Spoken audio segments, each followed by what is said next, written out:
Preface to The Boy in the Forge. In the quiet rhythm of the forge, where fire meets metal and time bends like the glowing steel, a young boy discovers not only the world of craft, but the deeper truths of creation, power, and legacy. The Boy in the Forge is a story that journeys through the flames of life, both literal and metaphorical, as a boy comes of age in the heart of his village's greatest source of strength and wisdom, the forge. Set against the backdrop of a world on the cusp of transformation, where the old ways give way to new discoveries, the tale of the Boy in the Forge is as much about the craft of shaping metal as it is about shaping the self. It is a story about finding one's place in the world, and the often painful price that comes with the pursuit of mastery. It is about forging something stronger than mere tools, the forging of identity, of relationships, and of the very essence of life itself. From the first flicker of flame that lights a boy's curiosity to the moment the forge becomes his world, the story unfolds with a quiet intensity. As the boy's hands learn the dance of hammer and anvil, he begins to understand that the fire, while a source of creation, can also bring destruction. His journey is one of transformation, a path that will take him from innocence to wisdom, from the joy of creation to the weight of power. As you turn the pages, you will walk alongside a boy who begins with nothing but curiosity, only to be forever marked by the fire that changes him, both inside and out. The forge is a crucible, a place where metal is melted and reforged, and through the boy's hands, the world itself will be shaped. In The Boy in the Forge, fire is not just the force that molds copper into bronze, but the same force that molds lives, decisions, and destinies. The story reminds us that, like the metal in the fire, we too are shaped by what we create, and by what is created within us. This is a tale of legacy and change, of beauty and danger, of creation and destruction. And it begins with a simple spark, born in the heart of a boy in the heart of a fire.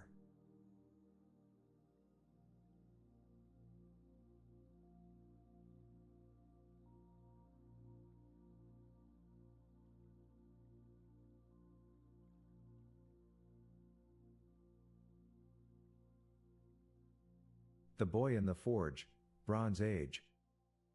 Chapter 1, The First Flame. I remember the first time I saw the forge, it was as if the very heart of the earth had risen up to speak. I was just a boy then, small and thin, with dirt beneath my nails and wind-tangled hair. The forge stood at the edge of our village, nestled beneath a rocky overhang where the cliffs held back the wind. Smoke curled from the chimney like a spirit rising. I would watch it from afar, drawn by the flicker of light and the sharp, metallic scent that clung to the air. The smith, old Doggin, was a quiet man with arms like twisted ropes and eyes like soot. He rarely spoke, but when he did, his voice carried the weight of stone and flame. I was afraid of him, as we all were, but more than that, I was curious. And curiosity, I've since learned, is the first spark in any fire. One evening, when the shadows grew long and the others gathered for songs by the hearth, I slipped away. I crept to the forge, careful not to make a sound, and peered through the slats in the wooden wall. Inside, Doggin stood over a clay crucible, the firelight painting gold across his face. He worked without hurry, turning metal as if coaxing it to life. The flames licked the walls, warm and alive. I pressed closer. The floor betrayed me. My foot struck a stone, and I stumbled forward. The door creaked. Doggin turned. I froze. He didn't speak at first. Just stared at me, this wide-eyed boy too bold for his place. Then he jerked his chin. "Well, you've come this far," he said. "Might as well sweep the ash." And so I did. That night marked the beginning. I swept, scrubbed, and fetched water. My fingers blistered. My arms ached. But I never once complained. I loved the rhythm of it, the hammer's song, the hiss of quenched metal, the dance of firelight on copper. Doggin never praised me, not directly, but sometimes he would nod in approval, or hand me a tool without a word. That was enough. One morning, he called me to his side. A lump of dull red ore sat on the table beside him. "Do you know what this is?" he asked. "Copper," I said.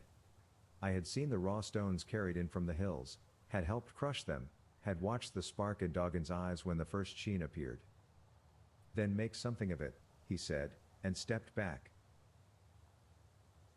My heart thudded. I lifted the hammer with trembling hands.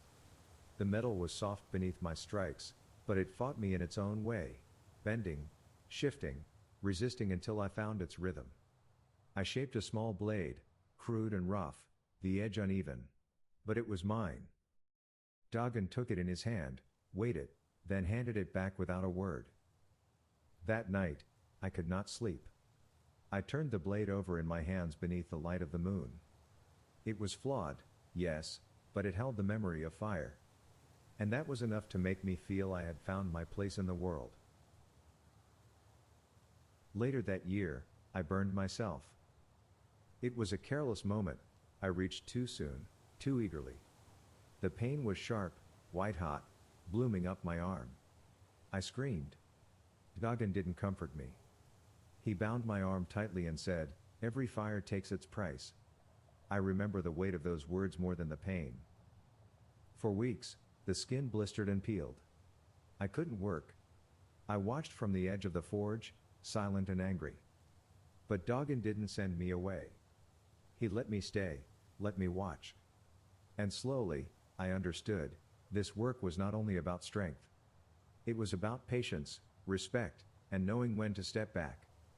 The fire could be your friend, but only if you gave it the reverence it demanded. When my arm healed, the scar remained, a pale, twisted line along my forearm. I wore it with pride. It was proof of belonging. Proof that I had stood close enough to the flame to be changed by it. Years later, when I stood at the forge alone, the fire dancing before me and the village waiting for what I would create, I would sometimes touch that scar. A quiet reminder of where I began. Of the boy who snuck into the firelight, seeking something he did not yet understand. And how the fire welcomed him.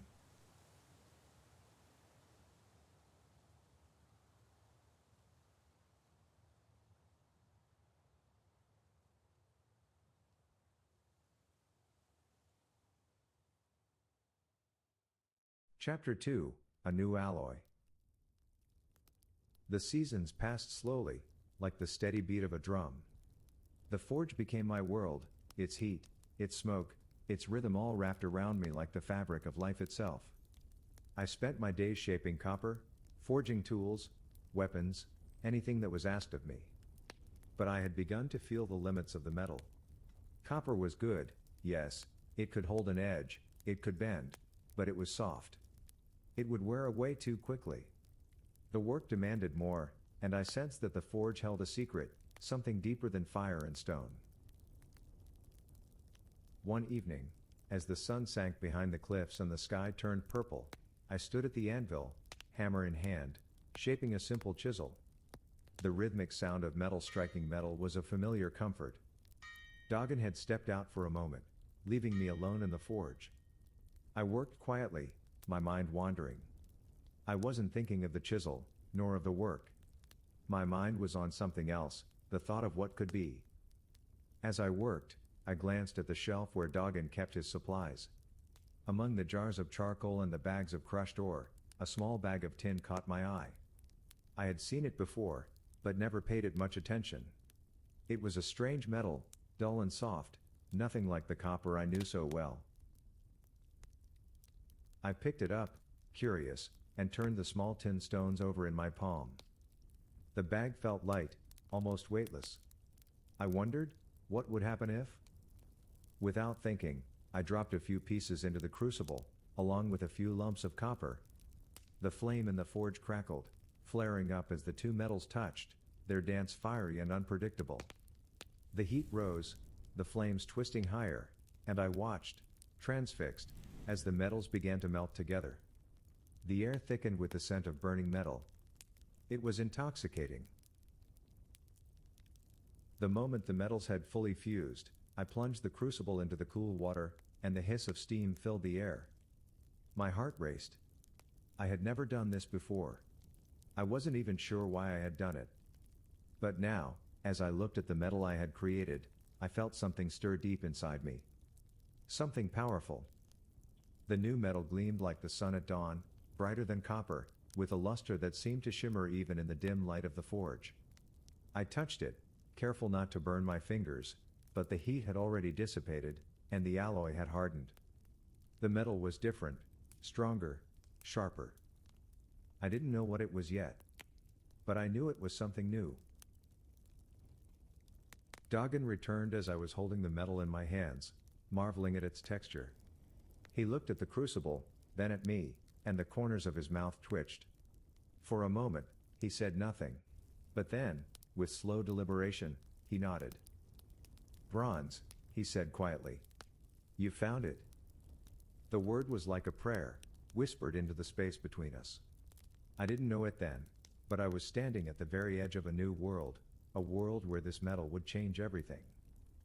We spent the rest of the night experimenting, shaping the bronze into small tools. The metal was unlike anything I had worked with before. It was strong, stronger than copper, and it could hold an edge longer.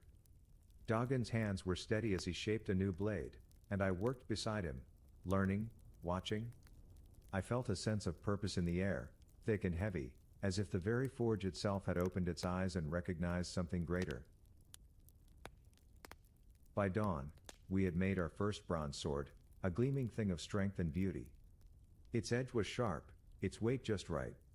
It felt alive in my hands, as though it were a creature of the earth, born from fire and stone.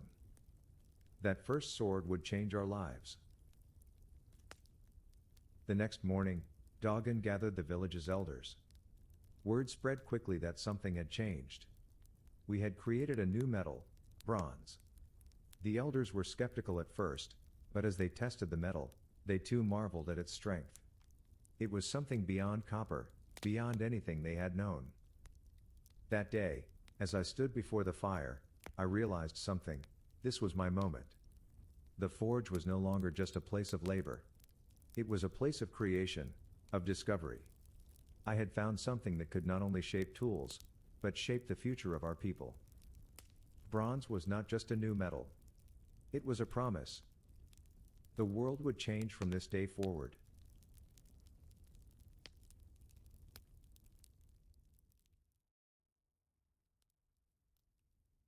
Chapter 3, The Weight of the Blade. The first time I held a sword forged from our new alloy, I felt a weight that was not just in my hands, but in my heart. It was no longer just a tool. It was a symbol of power, strength, and a world changing beneath our feet. The village buzzed with excitement. Word of our new metal spread quickly. People came, seeking blades for hunting, axes for their homes, and tools for farming. Offers of trade and tribute poured in for this new creation. Bronze wasn't just new, it was precious, rare, and it was changing everything. At first, I felt pride. This was the work of my hands, my discovery. I had given my people something greater than copper. A metal that could withstand the weight of time, a blade that would not break. We had become more than simple crafters. We were creators of something eternal. But as the days passed, that pride began to shift. The people of the village no longer spoke of beauty, but of use. They spoke of war. The chieftain, old and wise as he was, began to call upon us more frequently. His warriors, once armed with stone-tipped spears, now wielded our bronze swords. There was a gleam in his eye when he held a blade, a gleam I had never seen before, a gleam of power. I crafted the swords with a steady hand, but my heart was no longer in it. Each stroke of the hammer seemed heavier. Each sword seemed to take more from me.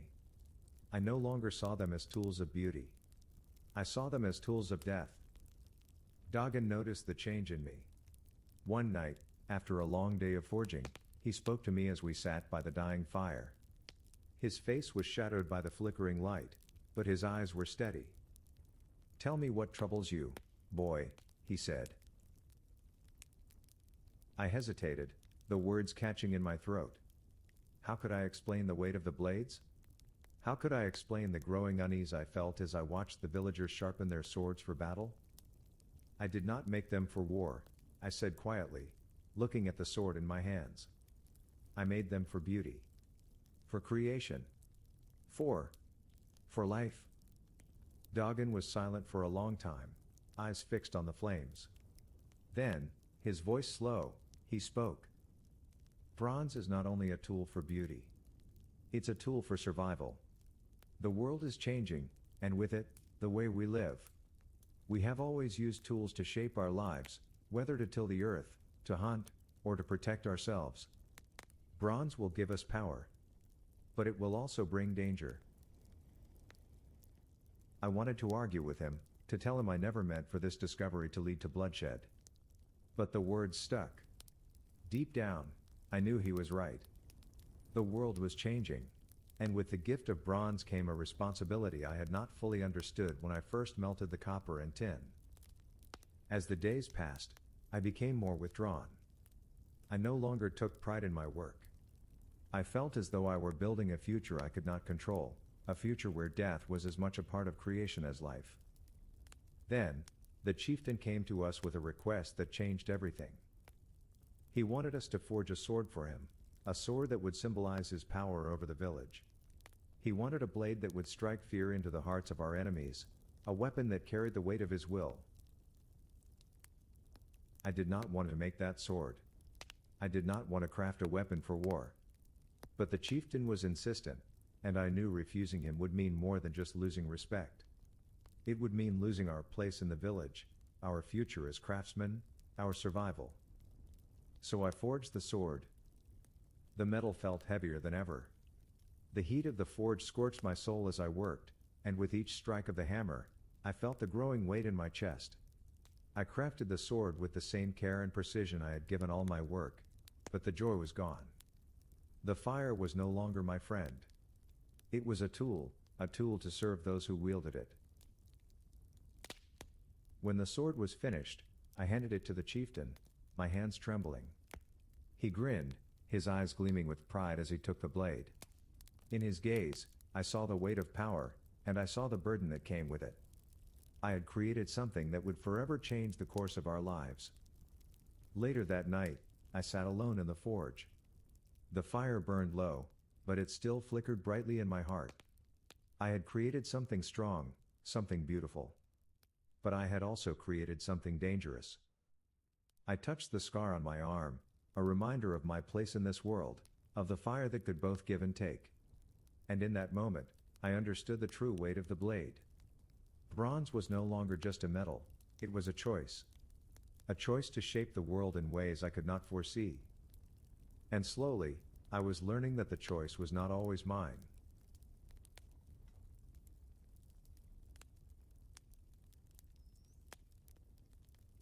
Chapter 4, Ash and Memory. I have lived long enough now to see the seasons change in ways that even the oldest trees cannot remember. The forge no longer burns with the same intensity as it once did. I have grown old, and the fire that once guided my hands has softened into a warm, steady glow. My hair has turned to gray, and my fingers, once swift and sure, now tremble as they work. But there is no regret in this, only the slow, quiet acceptance that time, like fire, shapes everything. Today, I sit by the forge once more.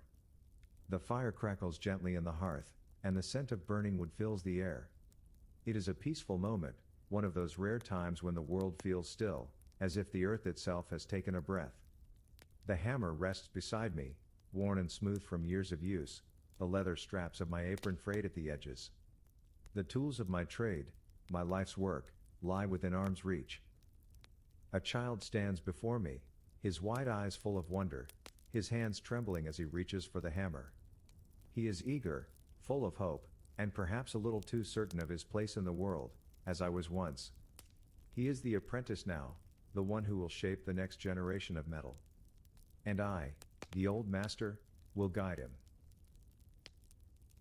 I watch as he holds the hammer awkwardly, unsure of how to strike the anvil. He looks to me for guidance, and I smile softly. The years have not erased the joy of teaching, of passing on what I have learned, just as Doggin once taught me. It is a rhythm that has carried through the ages, passing knowledge from one hand to the next, from one generation to another. Not too hard, I say, my voice quieter now than it once was. Let the metal speak to you. You do not force it. You coax it, as the earth coaxes the seed to grow. The child nods, trying again. The hammer falls, and though the strike is clumsy, it is full of intent. It is enough. It is always enough. As I watch him work, I am reminded of the first time I stood at this very forge, a young boy who knew nothing of the weight of the metal or the cost of the fire. That boy, with his hands eager to shape the world, did not understand what he was creating. He only knew that there was something in the flame, a promise, a possibility, something that could change everything. I touched the scar on my arm, the one that has never faded. It is no longer a painful reminder of the first burn, but a quiet symbol of everything that came after. It is a part of me now, woven into the story of my life, just as the fire is woven into the story of the world. We are all shaped by the flame, whether we wield it or are consumed by it. I remember the day the chieftain came to us, asking for the sword that would symbolize his power. The weight of that request is still heavy in my mind. I had forged that sword, just as I had forged so many others. But it was not just the sword that weighed on me, it was the realization that, in shaping the future, I had no control over what it would become. The world we live in is full of fire. It gives life, but it also takes it away. It shapes us, molds us, and sometimes burns us. But it is the fire that makes us who we are. Without it, we would be nothing. Now, as the sun sets and the shadows lengthen, I find myself at peace. The child's hands are steady now, his strikes sure and measured. I have taught him what I could, and now it is his turn to teach the next. I look back at the tools on the table, the hammer, the tongs, the crucible, the blade. Each one is a part of my journey, a part of the journey of this village, of this people. The metal we have shaped has carried us through the years, through wars and peace, through moments of glory and moments of sorrow. And yet, there is no regret. Only the quiet certainty that we have done what we could. The fire will burn on, shaping the world, shaping those who come after us. I stand slowly, my bones aching, and walk to the edge of the forge. The child looks up at me, his face full of questions, full of anticipation. Remember, I say softly, the fire will always be there. But it is what you create with it that will shape your life. The child nods, and I know that he understands. In his eyes, I see the same spark that once burned in mine, a spark that will grow into a flame, one that will forge the world in ways I can only imagine. As the fire burns low, I turn away, content. I have done my part.